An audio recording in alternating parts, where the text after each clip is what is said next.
Meus amigos, boa tarde.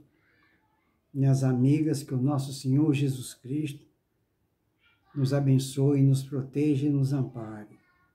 É muito importante que neste momento que nós estamos atravessando, um momento muito delicado que a Terra está passando, um momento de regeneração, saindo de prova de expiação para regeneração, um momento de transição, uma mudança de ciclo, aonde se faz necessário que todos nós, que somos cristãos, que somos seguidores do nosso Senhor Jesus, estejamos firmes, com o pensamento voltado especificamente para o otimismo, para a esperança e para a fé. Nós somos filhos de Deus e Deus não desampara a nenhum de seus filhos. Bom, enfim, vamos então para mais um ensinamento que virá através do livro Fonte Viva, do Chico Xavier, que está no item 110. Quem tiver o livro, por favor, apanhá-lo. Fonte Viva, item 110. O título é Vigiemos e Oremos. Palavras de Jesus através, ou seja, palavras de Mateus através das palavras de Jesus. Mateus relatou para nós, que está lá na Bíblia, no capítulo 26, do versículo 41. Também quem tiver sua Bíblia, consulte lá em Mateus. Vamos lá em Mateus, capítulo 26, versículo 41. Lá nessa passagem bíblica diz assim: vigiai e orai, para não cairdes em tentação. É quase que uma continuação do tema de ontem. Aí, Emmanuel, através do Chico, vai nos dar a seguinte explicação. Ele começa nos dizendo: as mais terríveis tentações decorrem do fundo sombrio de nossa individualidade. Aí ele fala, assim como o lodo mais intenso, capaz de tisnar o lago, procede do próprio seio. Aí ele fala, renascemos na terra com as forças desequilibradas do nosso pretérito para as tarefas de reajuste. Porque nas raízes de nossas tendências encontramos as mais vivas sugestões de inferioridade. Nas íntimas relações com os nossos parentes, nós somos surpreendidos pelos mais fortes motivos de discórdia e luta. Em nós mesmos podemos exercitar o bom ânimo e a paciência, a fé e a humildade. Em contato com os afetos mais próximos, temos copioso material de aprendizado para fixar em nossa vida os valores da boa vontade e do perdão, da fraternidade pura e do bem incessante. Fica por aqui, a gente para pela metade, não é? E vamos abrir o outro livro aqui ao acaso, porque ali a gente já, aquele outro, a gente já...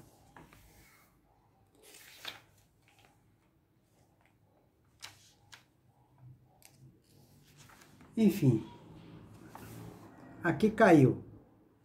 Aí já vem através do livro Vencendo Imperfeições. Aqui falou língua torpe. Aí ele fala, um recurso eficiente de avaliar-se o progresso espiritual do ser humano é a linguagem, pois reflete-lhes as tendências e o padrão dos pensamentos e sentimentos. Aqui eu já gostei. Olha que coisa profunda. Eu falei, um recurso eficiente de avaliar-se o progresso espiritual do ser humano é a linguagem, pois reflete-lhes as tendências e o padrão dos pensamentos e sentimentos. Então, através de nossa linguagem, nós estamos exteriorizando os nossos sentimentos. É aí que a gente vai avaliar o nosso progresso. É aí que vai ficar evidenciada a nossa personalidade. Aí ele continua, na mente elaboram-se os pensamentos, selecionam-se as ideias e escolhem-se palavras. Dependendo dos sentimentos que o homem cultiva, a linguagem será construtiva, gerando vibrações positivas, que são importantes para a manutenção de equilíbrio, alegria e paz, ou não edificante, ou torpe, produzindo irradiações negativas, que podem ocasionar desconforto e mal-estar. Cabe, pois, a cada um escolher a sua linguagem, os assuntos e a maneira de tratar o semelhante. Que coisa interessante, hein? Então vamos repetir, que é muito instrutiva essa parte aqui, ó. Na nossa mente elaboram-se os pensamentos. É na nossa mente que selecionam-se as ideias e escolhem-se as palavras. Dependendo dos sentimentos que o homem cultiva, a linguagem será construtiva, gerando vibrações positivas. Então, o que vai acontecer? Se os nossos, pelo que eu observei, se os nossos sentimentos forem bons, quando surgirem os nossos pensamentos, evidentemente que os nossos sentimentos irão separar o joio do trigo no que tange aos nossos pensamentos. E aí ele poderá transmitir vibrações positivas, que são importantes para a manutenção de equilíbrio, alegria e paz. Ou não edificante, ou torpe, produzindo radiações negativas, que podem ocasionar desconforto ou mal-estar. Cabe, pois, a cada um escolher sua linguagem, os assuntos e as maneiras de tratar o semelhante. Por isso que é importante educar o pensamento. Porque nós, educando o pensamento, né, civilizando o pensamento, vigiando e orando para o pensamento, ao fazer esse trabalho, automaticamente nós vamos mudando os nossos sentimentos, fazendo com que eles se tornem límpidos, com pureza. Aí ele continua. As pessoas que têm o hábito de observar somente o lado bom dos semelhantes costumam permanecer, a maior parte do tempo, centrada em coisas positivas e cercadas de vibrações de elevado padrão. As que se habituaram a ver quase só a parte ruim, mantêm-se focadas na negatividade e envolvidas numa faixa mental de baixo padrão. Tá vendo? A linguagem torpe ou depreciativa, que é usada com muita frequência no mundo em que vivemos, além de desagradar ou ofender a quem ouve, costuma criar ambiente desfavorável, atraindo os espíritos imperfeitos que tendem a exercer mais influência sobre os que são envolvidos nos comentários. Isso acontece também nos lares. Então, tudo vai depender da nossa linguagem, não é? Tudo vai depender do que a gente fala. A gente fala do que está cheio o coração. Tem pessoas que têm o hábito de só enxergar coisa boa nos outros. Mesmo que a gente fale mal de alguém, e mesmo que este alguém tenha feito algum mal, a pessoa que ouve isso e ela tem uma boa, a língua dela é boa, ela não vai fazer um comentário infeliz para colocar lenha na fogueira. Não vai. E com isso, se a pessoa quiser colocar lenha na fogueira, vai atrair os maus espíritos, que aí vai fortalecer ainda mais o ambiente, desarmonizando. Aí ele fala, a linguagem edificante, mais recomendável, além de agradar quem ouve, proporciona um ambiente favorável ao equilíbrio, paz e serenidade, atraindo os bons espíritos que aproveitam a oportunidade para ajudar, proteger, inspirar. Isso igualmente ocorre nos lares. Então, numa casa onde a pessoa sempre tem uma palavra apaziguadora, uma palavra para colocar panos quentes, uma palavra de otimismo, de esperança, de fé, de paciência, de transigência, cada vez que ela profere uma palavra boa, ela vai atrair bons espíritos para harmonizar o lar. E os espíritos atraídos por essas palavras do bem, eles aproveitam essa oportunidade para trazer a boa nova de Jesus.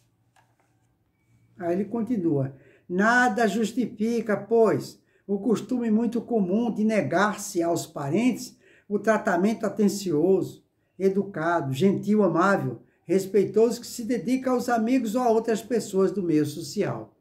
Então, se a gente é educado, amável, no meio social a qual pertencemos, por que não podemos agir assim também com os nossos familiares dentro de casa?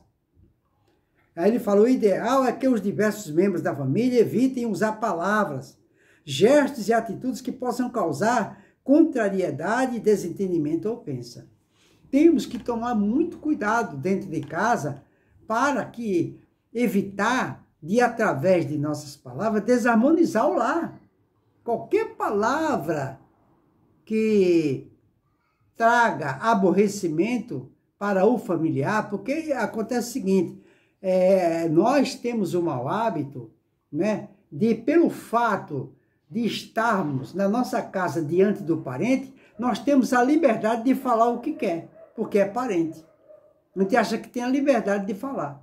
Muitas vezes ele não tem liberdade para falar isso, não tem vontade de falar isso, ou se tem, não tem coragem de falar isso lá fora no ambiente social que frequenta. Mas quando chega em casa, aí a gente, pelo fato de ser familiar, a gente tem coragem de colocar para fora o que não teve coragem de colocar, né, para os outros, a gente coloca para o familiar. E é justamente aí que surge a desarmonia no lar, atraindo dessa forma os maus espíritos para dentro de casa.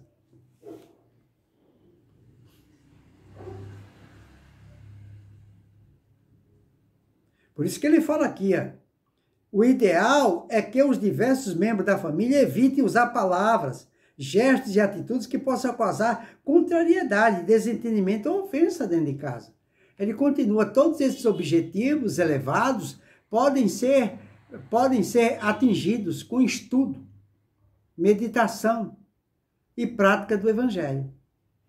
Então, dentro de casa, cada pessoa, cada componente, cada familiar, não é, tem que ter como objetivo estudar, ler bons livros, fazer meditação e se esforçar para praticar o Evangelho. Aí ele fala: pensar antes de falar, escolher criteriosamente o que vai ser comentado, selecionar as palavras e expressões que edificam, nunca as que depreciam, e disciplinar a mente são recursos indispensáveis para se conseguir desenvolver o hábito de cultivar bons sentimentos, pensamentos elevados e, portanto, linguagem digna, pois essa é uma das finalidades de nossa existência na Terra. O Evangelho de Jesus ensina-nos a evitar expressões que denotam menosprezos, como tolo. Então a gente não pode chamar o parente de tolo, outra pessoa de tolo, de bobo, não pode. Isso não é bom, não é? E outras palavras semelhantes ao dirigirmos-nos ao nosso próximo, mesmo quando se trata de inimigo, conscientiza-nos também que o que nos contamina é o que sai da boca, pois procede do coração. Tudo que sai da boca procede do coração, ou seja, do sentimento, que ainda está enodoado de graves deslizes. Está impuro. Esta que é a grande verdade. Na carta aos cristãos de Éfeso, Paulo recomenda-nos a evitar palavras torpes e a usar somente as que forem edificantes. Isso está em Efésios 4, 29. Aí ele fala: o que sai da boca são palavras, e as que contaminam são as que expressam os nossos sentimentos inferiores. São, pois, as despreciativas. É por isso que o mestre afirma que procede do coração. Fica aí, portanto, para a nossa reflexão.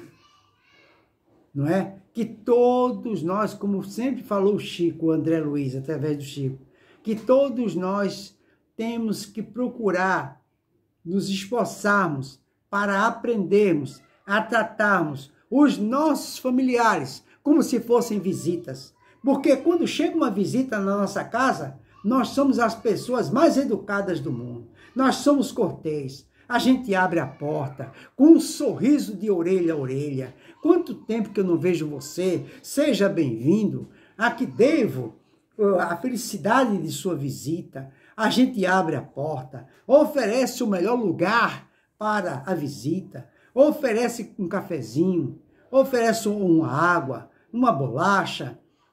Nós somos todos cortês. Senta ao lado da pessoa e fica ávido para ouvi-la. Se tratamos a visita desse jeito, por que não podemos tratar os nossos familiares desse jeito? Por que a gente trata o familiar com rispidez, com coice? Por que essa diferença? É por isso que existe desarmonia dentro de casa. Então fica aí para a nossa reflexão. Não é? Harmonizar a nossa casa através, com vibrações de paz, de energias boas, fazendo com que todas as visitas que cheguem na nossa casa, cada pessoa que se sinta bem, porque naquele local está respirando energias de paz, de serenidade, não é? Agora, se a gente vive discutindo dentro de casa, com absoluta certeza, a casa, não é, com desarmonia, a casa vai ficar com energias totalmente impregnadas pelas cortinas, pelas paredes, pelo assoalho, na cama, atingindo até os alimentos dentro da geladeira. Por isso que tem lugar que a gente vai e começa a bocejar. Boceja daqui, boceja dali, só falta, passa até vergonha na visita, quase cai no sofá.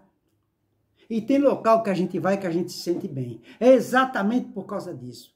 Porque numa casa ou num ambiente onde existe harmonia e paz, a energia lá é boa.